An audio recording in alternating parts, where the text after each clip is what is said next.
Next, we speak with Jessie Garcia, the first woman sports anchor in Wisconsin and author of My Life with the Green and Gold. I didn't set out to write a book at the beginning of my career. It wasn't really on my agenda. I was just going through my career, but I kept thinking to myself, oh, these are such funny experiences. If people only knew what this was really like behind the scenes.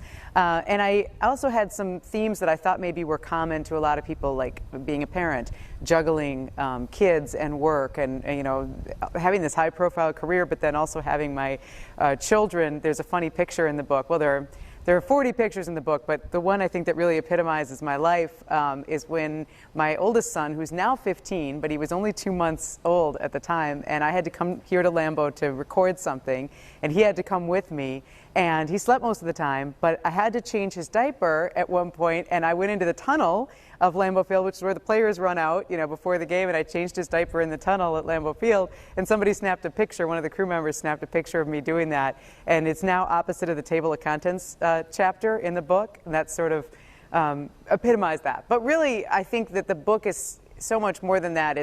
I sort of think of it as having three parts. One of them is juggling, being a parent and having children and working and all that. The second one is being a woman in a male-dominated field. And the third is just behind the scenes with the Packers and all these other sports teams. You know, I was privileged to cover the Packers at 3 different Super Bowls, 2 of which they won, 1 of which they lost. Went to the White House with the Packers, went to Tokyo, Japan with them, was their sideline reporter, hosted the Mike Holmgren show, the Mike McCarthy show. So a lot of experiences that I thought people might enjoy reading about. From Green Bay, the straight scoop on the Packers from the head coach. It's the Mike McCarthy Show. Welcome to the Mike McCarthy Show, and thank you for joining us. Breaking into a male-dominated field, I came out of college in 1992, and at the time, in the state of Wisconsin, there had never been a female sports anchor. I wound up being the first one to anchor a sportscast. I knew of one who had been a reporter, but they only allowed her to go out and report. They wouldn't allow her to sit at the anchor desk and actually read the nightly sportscast. So there were some role models for me on a national level. You know, Robin Roberts and Leslie Visser and Hannah Storm and some of these early real pioneers in female sportscasting. But on the local level, there were none. People ask me, well, how did you feel breaking into this male-dominated field? It's interesting because I was born into like the height of feminism in the 1970s. My mother was a single mother. It was just the two of us. My mother had a very non-traditional career. She was a carpenter when I was growing up, and then she became an architectural designer. So to see your mother walking around with a hammer in her hands building bookshelves, like you just never think that a woman couldn't do or be whatever she wanted to do or be. But I'm an only child. The sports part it kind of came along later for me because my mother was not a big sports fan. But breaking into the field in 1992, I thought, why can't a woman be in sports? So in 1992, my station, which was the CBS affiliate in Madison, Wisconsin, WISC, they hired me right out of college. I had interned there, and so they knew me, but they hired me as part-time sports reporter.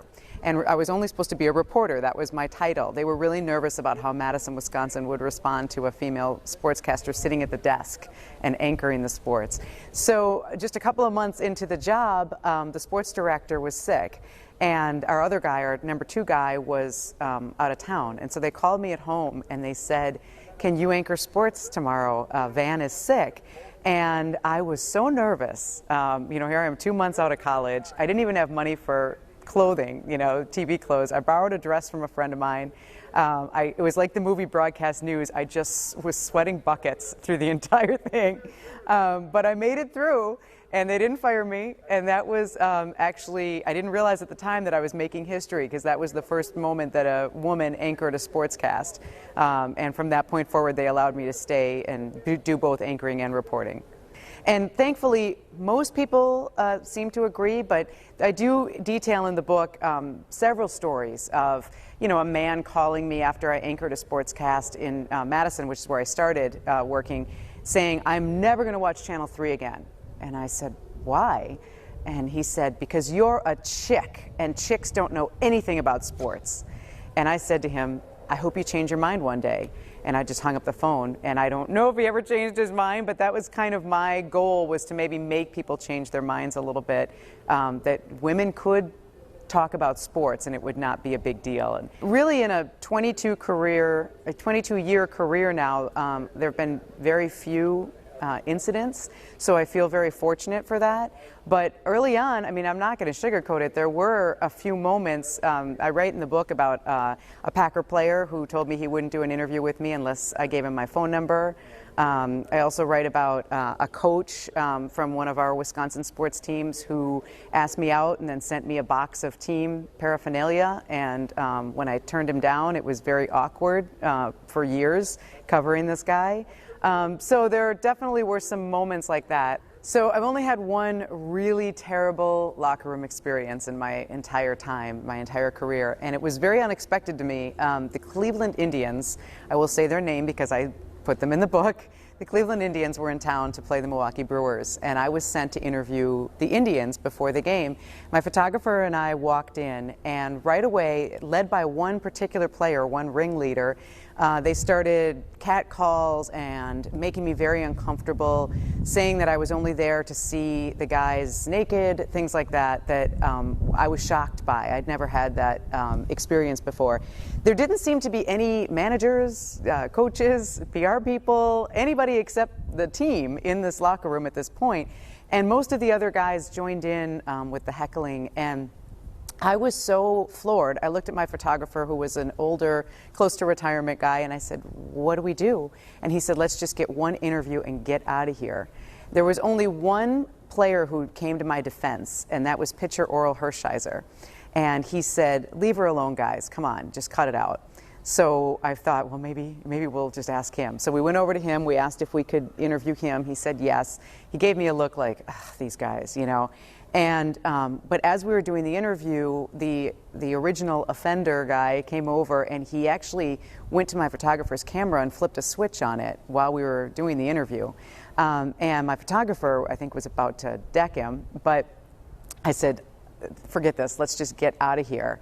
And we hightailed it out of there. I remember I had tears in my eyes.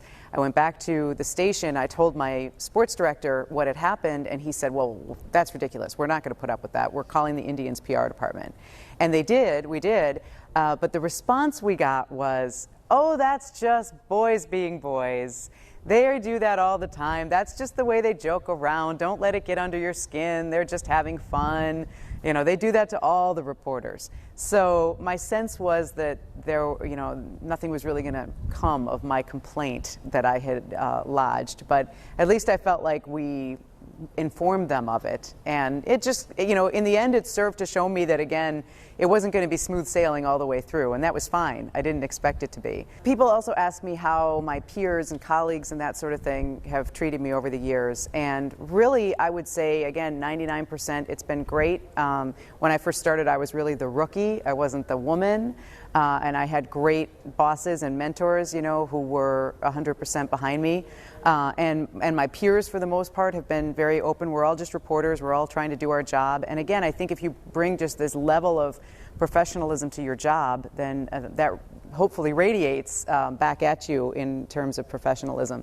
But there's no question throughout the years that you occasionally butt heads with people. And I tried to be as honest as I could in this book about some of those things. I wanted people to see what it was like working for a TV station, especially in the high-pressure situation of a Super Bowl or something like that, where we're all running on caffeine and no sleep. And so I definitely detail in the book, butting heads with my bosses when they wanted me to go on the air at 4 in the morning after working until midnight the night before, that kind of thing.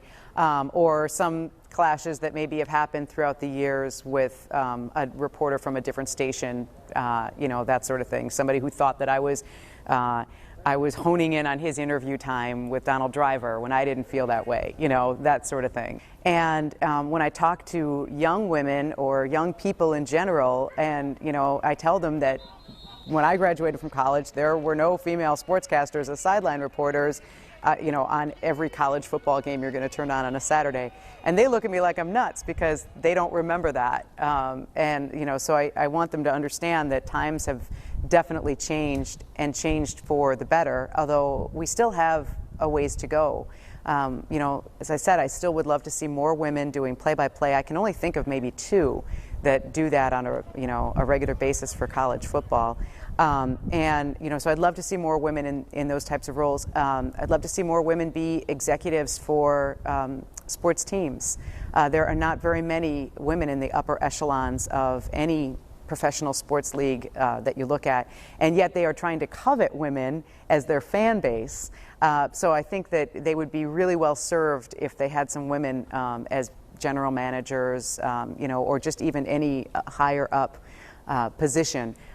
So I think that that's an area too that we can grow in. I never considered switching out of the field despite any bad experiences, whether it be a man calling to tell me that he wasn't going to watch sports because I was a chick, or a player asking for my phone number, or these guys in the Cleveland Indians locker room making me feel uncomfortable.